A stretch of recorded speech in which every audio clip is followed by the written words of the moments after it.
Pine Valley Estates provides the backdrop, and the case begins with a straightforward move and an immediate clash over access.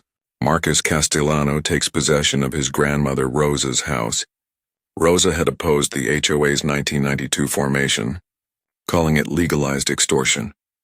Marcus, a construction contractor, lives there with his pregnant wife, Deborah, and his father Anthony, a Vietnam veteran who now uses a wheelchair.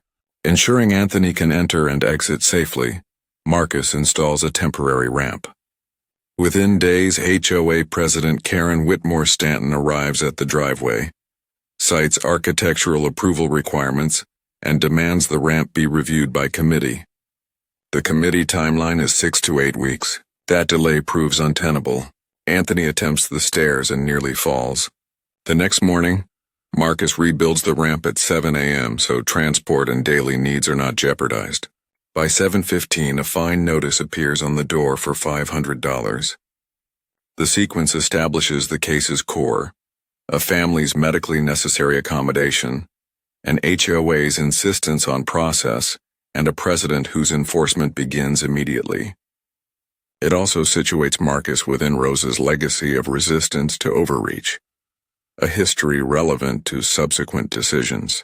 The section closes with the parties' positions clearly drawn, Marcus prioritizing access and safety, Karen prioritizing procedure, documentation, and control, setting up the continuing dispute over what rules permit, what compassion requires, and how power operates inside Pine Valley Estates. Anthony's wheelchair van and medical appointments require reliable access, making delay untenable. That context drives every action that immediately follows. This section profiles HOA President Karen Whitmore Stanton and explains how her position influenced events. She serves as board president while working as a real estate agent, presenting a polished image that includes a white Mercedes SUV and coordinated appearance. From her house opposite the Castellano property, she monitors activity and enforces rules, emphasizing property value protection and procedural compliance. Her authority over the board emerges through selective enforcement and strategic timing. Members align with her initiatives, citing neighborhood standards and stability. Her marriage to Richard Stanton, owner of a competing construction company, adds context. Marcus's construction work directly overlaps with Richard's market interests. Over 8 years in leadership, Karen builds influence by citing bylaws, recording alleged violations, and convening meetings that advance enforcement priorities. Residents describe an environment where compliance is expected and challenges face slow committees and documentation requirements. As Marcus experiences citations, he recognizes a pattern linking HOA actions and commercial advantage. Vehicle appearance, placement, and visibility are policed rigorously when applied to him, yet comparable circumstances adjacent to Stanton construction appear to proceed without consequence. Karen's method is consistent: normalize authority, emphasize rules, and concentrate discretion. Within that framework, she presents enforcement as neutral stewardship while controlling outcomes that also align with family business interests. The profile establishes motive, means, and opportunity within HOA processes. Her status confers credibility, her access to board procedure enables action, and her proximity supports observation. These elements prepare the record for later analysis of selective enforcement and the conflict's escalation. TY dispute escalates when the HOA adopts and enforces restrictions on commercial vehicles visible from the street. Marcus is cited for his work truck, which he uses to support his family and manage job sites. By contrast, construction vehicles associated with Stanton construction appear on neighborhood streets without equivalent penalties. Observing the disparity, Marcus documents dates, times, locations, and vehicles, creating a sequence of photographs and notes that demonstrate selective enforcement. He brings this record to a board meeting, displaying images that compare his cited conduct with uncited instances involving Stanton equipment. The board, chaired by Karen, votes to uphold the fines despite inconsistencies. Even so, member reactions indicate discomfort, revealing the practical effect of leadership control over procedure. After the meeting, longtime neighbor Ethel Morrison provides a copy of Article 15 from foundational HOA documents.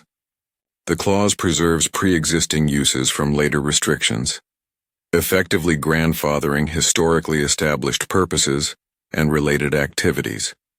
Rosa's property history includes commercial use predating the contested rule, which means Marcus's truck falls within protected status. Marcus posts the relevant language and associated historical imagery to confirm continuity of use, placing the burden back on written rules rather than discretionary interpretations. The fines applicable to his vehicle cannot stand under the clause's plain terms. This marks the case's first tactical inflection point. An enforcement campaign premised on discretion gives way to binding documentary limits embedded in the HOA's own record. Karen's authority remains intact, but her effort to pressure Marcus through vehicle restrictions fails, and her response moves from administrative measures to increasingly aggressive tactics. With the vehicle restriction effort blunted, the conflict shifts to physical obstruction and interference. Karen repeatedly positions her white Mercedes across or near Marcus's driveway, impeding departures and arrivals. Consequences follow: a missed $40,000 client meeting, delayed concrete deliveries, and a blocked attempt to transport Anthony for medical care. Deborah, late in pregnancy, is also trapped during contractions. Across events, Karen times movements to avoid immediate consequences, aided by a police scanner application visible on her phone. Meanwhile, Anthony observes envelopes that appear steamed and resealed, raising concerns about tampering with household mail. To determine whether interference is occurring, Marcus places a decoy medical appointment letter and records the mailbox area with a camera.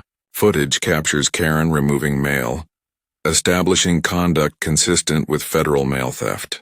This development reframes the matter. Enforcement and obstruction now intersect with criminal exposure.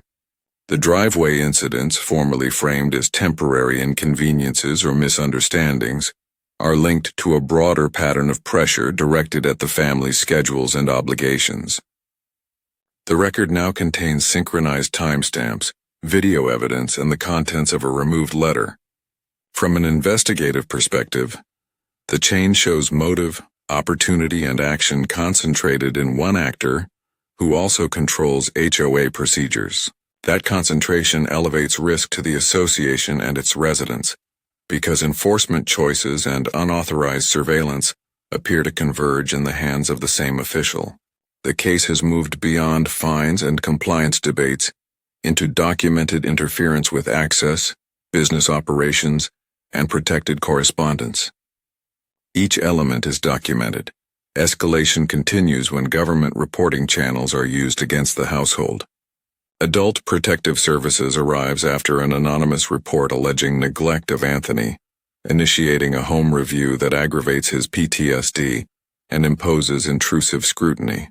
Shortly thereafter, Child Protective Services contacts Deborah based on a separate allegation claiming dangerous behavior.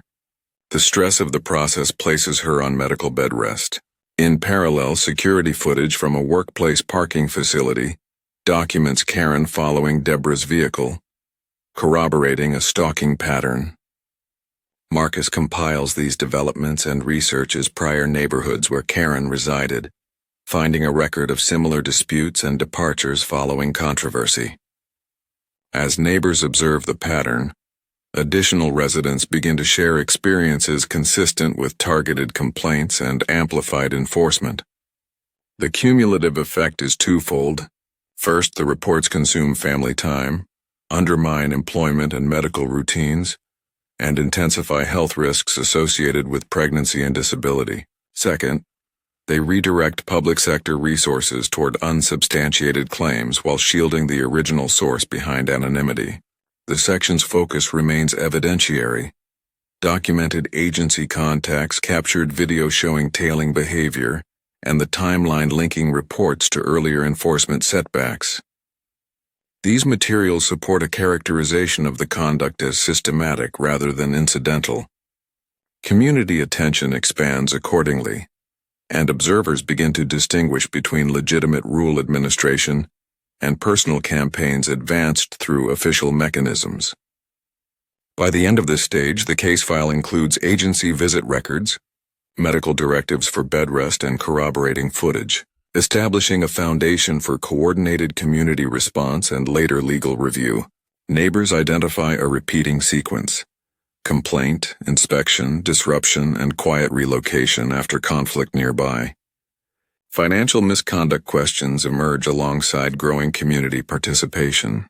Ethel Morrison reports that Karen has not paid HOA dues for years, claiming a president's exemption, and indicates arrears totaling $47,000. Residents request records and, with professional assistance from neighbors, begin a forensic review of accounts. The analysis describes unexplained spending, classified as association expenses and patterns aligned with personal use. Taken together with earlier conduct, the numbers suggest embezzlement on a significant scale. Later, a fuller audit identifies nearly $247,000 diverted over 8 years. As information circulates, more households recount discriminatory enforcement, recurring fines tied to opaque standards, and penalties clustered around sensitive family circumstances. A support network coalesces. Neighbors contribute photographs, correspondence, and meeting recordings, ensuring preservation of metadata and chain of custody. Marcus, Deborah, and technically skilled residents organize a digital repository that centralizes evidence of mail interference, stalking, false agency reports, and financial irregularities. The repository functions as a single source of truth for timelines, exhibits, and cross-references among witnesses. With documentation structured in this manner, individual claims become verifiable incidents in a larger pattern visible to reporters, auditors, and counsel.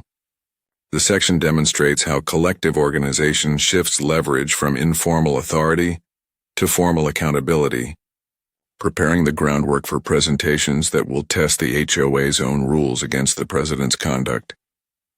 The same procedures previously invoked to discipline residents now frame the record used to evaluate the president's actions under the governing documents and applicable law.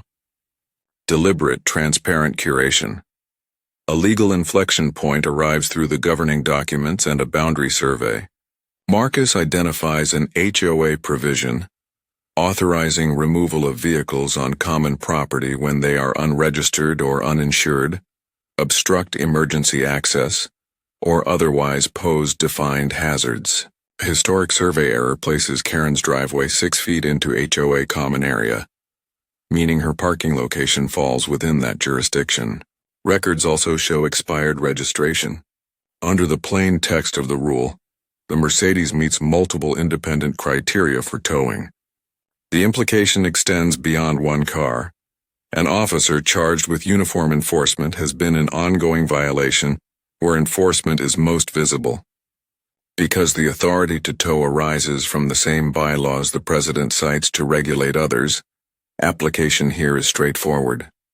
This discovery reframes the dispute from discretionary enforcement to mandatory compliance with written standards. It also exposes risk to the HOA, since inconsistent application and knowledge of violations can create liability.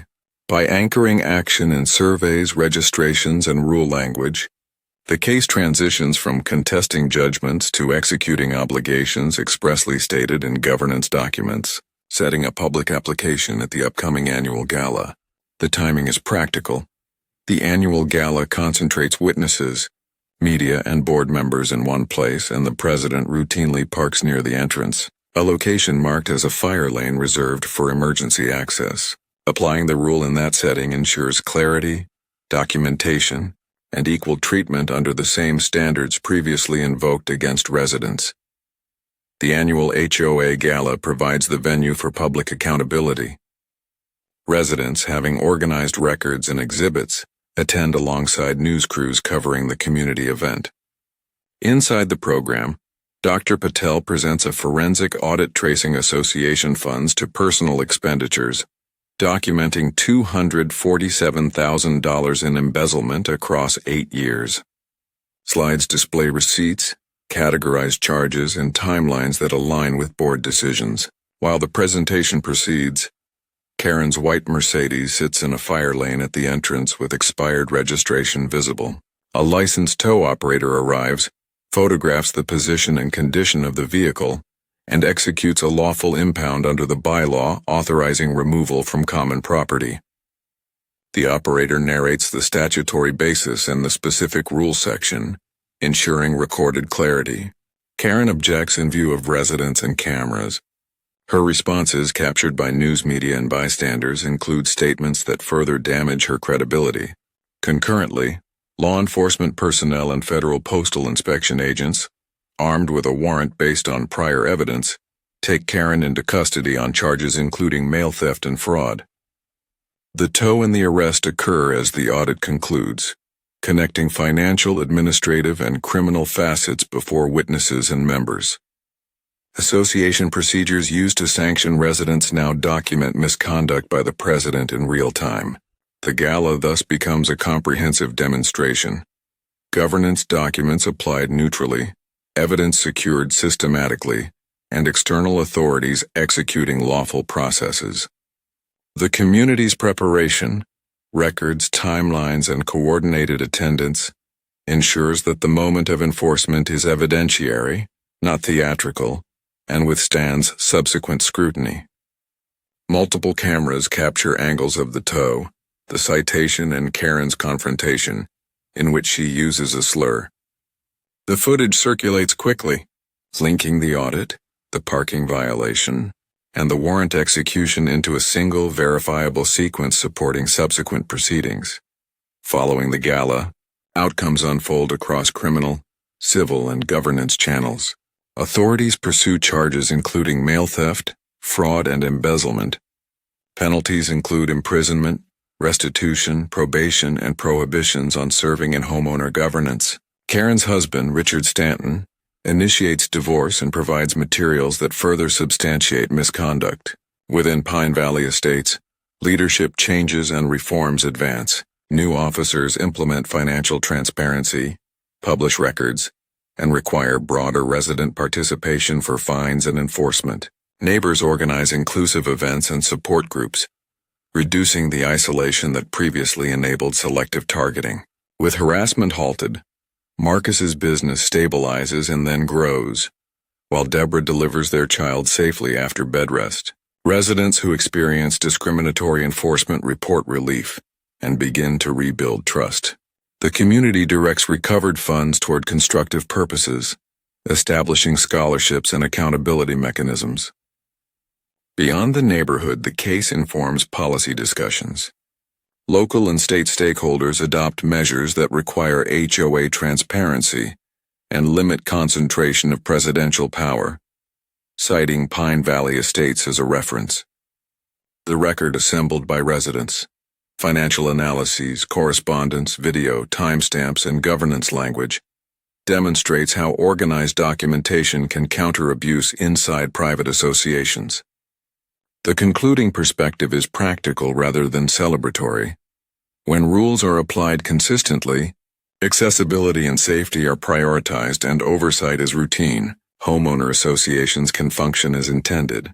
When procedures are captured by personal agendas, however, communities incur measurable harm. Here, accountability restored equilibrium, and the neighborhood resumed ordinary life under policies designed to prevent similar misconduct. An emergency election reverses contested fines pending review and reorients enforcement toward objective criteria and resident votes. Media coverage documents transition,